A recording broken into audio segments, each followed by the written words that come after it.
Japan বাংলাদেশের অন্যতম উন্নয়ন সহযোগী দেশ। তবে অন্তর্বর্তীকালীন সরকারের সময় একাধিক প্রকল্পের জন্য জাপানের সঙ্গে সম্পর্কে কিছুটা টানাপোড়েন তৈরি হয়। বর্তমানে নির্বাচিত সরকার বিএনপি সরকার আসার পরে সেই সম্পর্কে কি কোনো উন্নয়ন হয়েছে? এই বিষয়টি নিয়ে কথা হবে আজকের নির্বাচিত খবরের এই আয়োজনে। আপনাদের সবাইকে স্বাগত জানাচ্ছি। আমি এস আল আরেফিন, আর আমার সঙ্গে রয়েছেন প্রথম আলোর জ্যেষ্ঠ প্রতিবেদক আরিফুর রহমান। আরিফুর রহমান, আপনাকে স্বাগতম। ধন্যবাদ আপনাকে। আরিফুর রহমান, আজকে আপনার একটি প্রতিবেদন প্রকাশিত হয়েছে জাপানের সঙ্গে বাংলাদেশের সম্পর্কের বিষয়টি নিয়ে।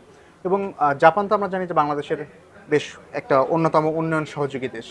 তবে অন্তর্বর্তী সরকারের সময় আমরা দেখলাম বেশ কিছু বা একাধিক প্রজেক্টের কারণে বাংলাদেশের সঙ্গে একটা ধরনের সম্পর্কে টানাপোড়েন তৈরি হলো। তো এই নির্বাচিত সরকার আসার পর বা বিএনপি সরকার আসার পর আসলে এখন জাপানের সঙ্গে বাংলাদেশের কি সম্পর্কের অবস্থাটা কি? আপনি যেমনটা বলছেন, বাংলাদেশের সঙ্গে জাপানের সম্পর্ক দীর্ঘদিনের। বাংলাদেশ স্বাধীনতার পর 1972 সালের 10 জানুয়ারি জাপান বাংলাদেশকে আনুষ্ঠানিকভাবে স্বীকৃতি দেয়। তারপর থেকে বাংলাদেশের সঙ্গে জাপানের বিভিন্ন আর্থসামাজিক প্রেক্ষাপটে জাপান বাংলাদেশকে সহযোগিতা করে আসছে। এবং বাংলাদেশের যত বড় মেগা প্রজেক্টগুলো আছে সেগুলোতে জাপান মানে সহযোগিতা করে আসছে। আমাদের যমুনা সেতু জাপানের সহযোগিতা হয়েছে, আমাদের দ্বিতীয় মেঘনা সেতু, দ্বিতীয় গোমতী সেতু, এই সেতুগুলো জাপানের অর্থায়নে হয়েছে। এবং আমাদের সবশেষ যে মেট্রো রেলটি, মেট্রো রেল 6, যেটা উত্তরা দিয়াবাড়ি থেকে মতিঝিল পর্যন্ত, সেটিও আমাদের জাপানের অর্থায়নে হয়েছে।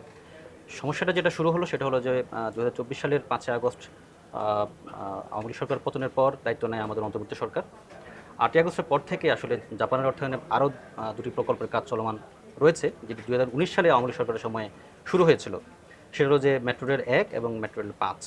একটি হলো বিমানবন্দর থেকে শুরু হয়েছে যে মেট্রো রেল 1, এবং আরেকটি শুরু হয়েছে আপনার মেট্রো রেল 5, যেটা আমরা বলছি যে সাভারের হেমায়তপুর থেকে শুরু হয়ে সেটি শেষ হবে আমাদের ভাটারা পর্যন্ত। তো যেটা হলো অন্তর্বর্তী সরকারের সময়ে সেই জাপানের যে ঋণের মানে সুদের হার এবং তাদের যে শর্তগুলোর সঙ্গে তৎকালীন সরকার, অন্তর্বর্তী সরকারের সময় সমঝোতা হয়নি। অন্তর্বর্তী সরকারের মূল যে শর্ত ছিল সেটি হলো যে জাপান সরকারের শর্তের আলোকে তৎকালীন সরকার সেগুলো করতে রাজি হয়নি।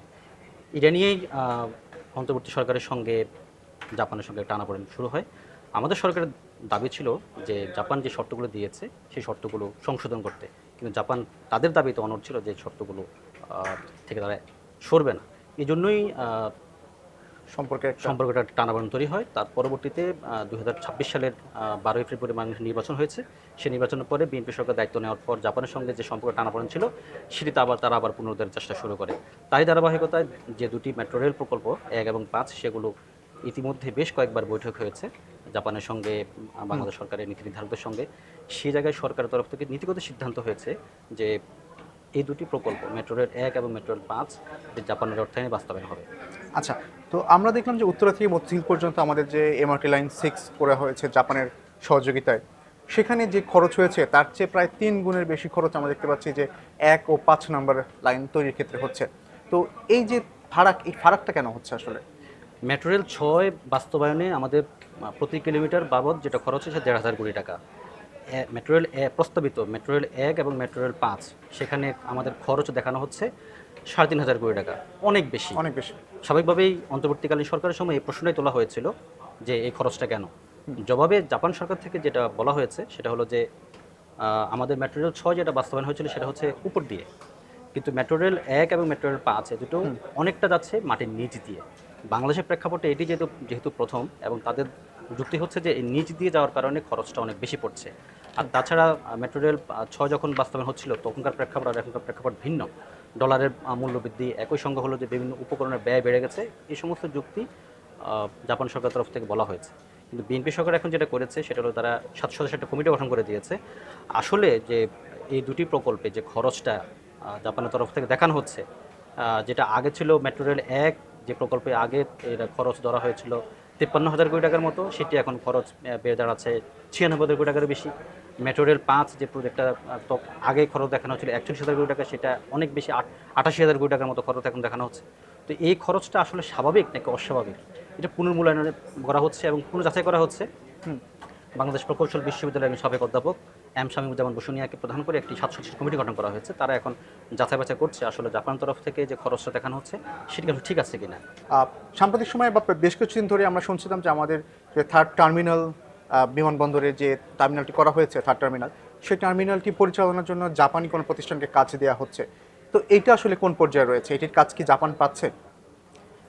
আপনি জানেন যে হজরত শাহজালাল থার্ড টার্মিনাল যেটা সেটা বিগত আওয়ামী লীগ সরকারের সময় নেওয়া হয়েছিল 2017 সালে, এবং এটার কাজ কিন্তু 2-2.5 বছর আগে কাজটা শেষ হয়ে গেছে, 21,000 কোটি টাকা খরচ হয়েছে। তো অন্তর্বর্তীকালীন সরকারের সময় এই প্রজেক্ট নিয়েও জাপান সরকারের সঙ্গে তাদের সমঝোতা হয়নি। সমঝোতা না হওয়ার মূল কারণটা হচ্ছে যে এই থার্ড টার্মিনালটা রক্ষণাবেক্ষণ করবে কে, পরিচালনা করবে কে, সেটা নিয়ে মূলত এই টানাপোড়েন এবং এই দ্রুত তৈরি হয়েছে। জাপান সরকারের এখানে রাজস্ব যে ভাগাভাগিতে যেটা হবে, জাপান সরকারের যুক্তি হচ্ছে বা তার দাবি হচ্ছে যে এখানে শেয়ার ভাগাভাগিতে তার একটা বড় অংশ থাকবে, সেটা 73%, আর বাংলাদেশ সরকারের থাকবে বাকি অংশ, তার বাংলাদেশ সরকারের পক্ষ থেকে থাকবে। যদিও অন্তর্বর্তীকালীন সরকার সেটা সেই যুক্তির সঙ্গে বা তাদের সেই প্রস্তাবের সঙ্গে একমত হয়নি।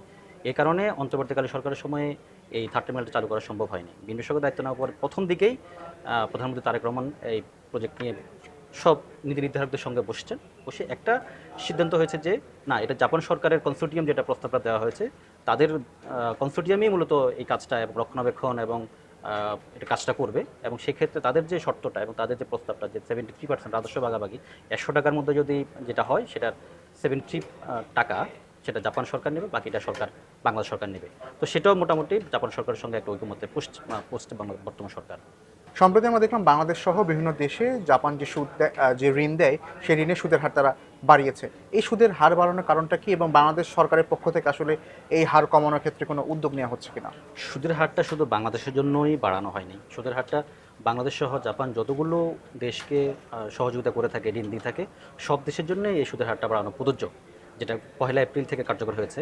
আমি বাংলাদেশ সরকার সহ অন্যান্য দেশগুলোকে জাপান যে ঋণ দেয় সেটা আগে সুদের হার ছিল প্রায় 2.5%, সেটা গত এপ্রিল থেকে যেটা বাড়িয়ে কার্যকর হয়েছে 3.5%-এরও বেশি। স্বাভাবিকভাবে বাংলাদেশ, আপনি জানেন যে মানে স্বল্প কোনো দেশ থেকে বাংলাদেশ উন্নয়নশীল দেশে উন্নীত হবে, এই মুহূর্তে বাংলাদেশের অনেক ধরনের চ্যালেঞ্জ রয়েছে। বাংলাদেশ সরকার ইতিমধ্যে জাপান সরকারকে অনুরোধ করেছে যে বাংলাদেশের জন্য, যেহেতু বাংলাদেশ সরকার 2029 সালের মধ্যে এলডিসি থেকে গ্রাজুয়েশন হবে, স্বল্প দেশ থেকে উন্নয়নশীল দেশে যাবে, এবং বাংলাদেশ সময় চেয়েছে 3 বছর। এই 3 বছর যাতে বাংলাদেশকে যাতে যে ঋণের সুদের হার যেটা বাড়ানো হয়েছে সেটা যাতে কমানো হয়, সেজন্য বাংলাদেশ সরকারের তরফ থেকে ইতিমধ্যে জাপানকে অনুরোধ করা হয়েছে। আপনি জানেন যে আগামী সপ্তাহে জাপানের জাইকার প্রেসিডেন্ট বাংলাদেশ সফরে আসার কথা রয়েছে, এবং সেই সফরে বাংলাদেশের পক্ষ থেকে এই ঋণের সুদের হার কমানো যেটা বাড়ানো হয়েছে সেটা কমানোর প্রস্তাব করা হবে। একই সঙ্গে জাইকার অর্থায়নে যে প্রকল্পগুলো চলমান এবং যেগুলো সামনে বাস্তবায়নের কথা রয়েছে, সেগুলো নিয়ে যে দীর্ঘদিনে যে টানাপোড়েন ছিল, সেই সমস্ত জায়গাগুলোতে একটা ঐকমত্যের একটা সম্ভাবনা রয়েছে। আরিফুর রহমান, অসংখ্য ধন্যবাদ আমাদের কাছে সময় দেওয়ার জন্য। ধন্যবাদ আপনাকে। দর্শক, আমরা তখন কথা বলছিলাম জাপান বাংলাদেশের সম্পর্ক নিয়ে। আমরা আপনাদের সামনে আবারও হাজির হব নতুন কোনো বিষয়ে কথা বলতে।